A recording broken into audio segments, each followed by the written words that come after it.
నమస్కారం. ఉద్యోగులు, పెన్షనర్లు, ఉపాధ్యాయులకు సంబంధించిన ప్రతి అప్డేట్, ప్రతి సమస్య పట్ల సపోర్ట్ కోసం మన ఛానల్‌లో వస్తున్న వీడియోస్‌ని లైక్ చేయండి, సబ్స్క్రైబ్ చేసుకోండి. ఇక వివరాలకెళ్తే ఏపీ క్యాబినెట్ మీటింగ్ అనేక సార్లు నిర్వహిస్తున్నారు. ఏపీ అసెంబ్లీ సమావేశాలు కూడా ముగిశాయి. త్వరలో బడ్జెట్ సమావేశాలు రాబోతున్నాయి. మరి దసరా పోయింది, దీపావళి, సంక్రాంతి పండుగ కూడా వచ్చింది. అయినా గానీ ఉద్యోగులకు సంబంధించి అయితే ఎలాంటి తీపి కబురైతే అందడం లేదు.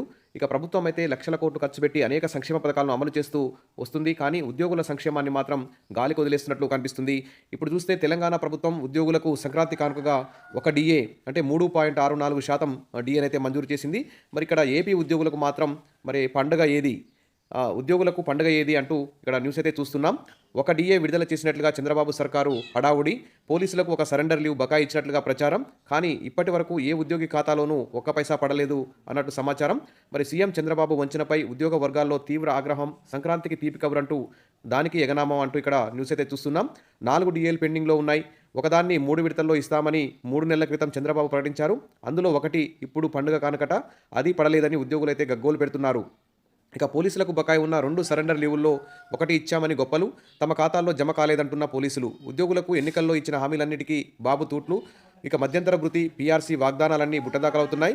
5 ఏళ్లలో 11 డీఏలు ఇచ్చిన వైఎస్ జగన్ ప్రభుత్వం చంద్రబాబు హయాంలో డీఏల కోసం పడిగాపులు. మొత్తం సుమారు 35,000 కోట్లు. వాటిపై ఆశలు వదిలేసుకోవాల్సిందేనా అని ఉద్యోగులైతే ఆందోళన వ్యక్తం చేస్తున్నారు. మరి ఉద్యోగులకు సంక్రాంతి పండుగ ఏది? ఇక కానుకలు కాదు మాయా అంటూ వైఎస్ జగన్ 2019లో అధికారంలోకి రాగానే హామీ ప్రకారం 10 రోజుల్లో 27% మధ్యంతర భృతి ఇచ్చారు. చంద్రబాబు 2024 ఎన్నికల్లో అనేక వాగ్దానాలు చేశారు. గెలిచాక వాటిని పట్టించుకోవడం లేదు. ఉద్యోగుల ఆందోళన పెరిగిపోతుండడంతో ఏదో ఒక మాయ చేస్తున్నారు. దీపావళి కానుక, సంక్రాంతి కానుక అంటూ కాలక్షేపం కబుర్లు చెప్తున్నారు తప్ప మా ఖాతాల్లో మాత్రం డబ్బులు పడడం లేదని ఒక ప్రభుత్వ ఉద్యోగి అయితే ఆవేదన వ్యక్తం చేస్తున్నారు. ఇక రాష్ట్ర ప్రభుత్వ ఉద్యోగులకు సీఎం చంద్రబాబు మళ్లీ జలకిచ్చారు. పండుగ కానుక ఒక డీఏ, పోలీసులకు బకాయి ఉన్న ఒక సరెండర్ లీవ్ సొమ్మును విడుదల చేసినట్లు సోమవారం రాత్రి ప్రకటించిన మంగళవారం సాయంత్రం వరకు ఏ ఒక్క ఉద్యోగి ఆ మొత్తం వారి బ్యాంక్ ఖాతాలో అయితే జమ కాలేదు. దీంతో అసలు అవుతాయో లేదోనని వారైతే ఆందోళన చెందుతున్నారు. ఇక దీపావళి కానికే సంక్రాంతి తీపి కబురు అంటూ ఇక్కడ సరిపెట్టుకోవాల్సినటువంటి సందర్భం కనిపిస్తుందని ఇక్కడ న్యూస్ అయితే చూస్తున్నాం. ఇక చంద్రబాబు తమకు ఉద్యోగులకు ఇచ్చినటువంటి హామీలన్నింటినీ గాలికి వదిలేశారని, బకాయిలను దీపావళి కానుక అని చెప్పి అప్పుడు ఇవ్వనే లేదని అన్నారు. ఇప్పుడు సంక్రాంతి కానుకని మభ్యపెడుతుండడంపై ఉద్యోగులైతే ఆగ్రహంగా ఉన్నారు. 4 డీఏల్లో ఒక్కటి ఇవ్వడానికి ఏడాదిన్నర తర్వాత ఒప్పుకొని దాన్ని ఇవ్వకుండా నయవంచన చేస్తున్నారని మండిపడుతున్నారు. తమకు రావాల్సిన డీఏ బకాయిలు ఇవ్వకుండా కానుకలంటూ వాయిదాలు వేయడం ఏమిటని నిలదీస్తున్నారు.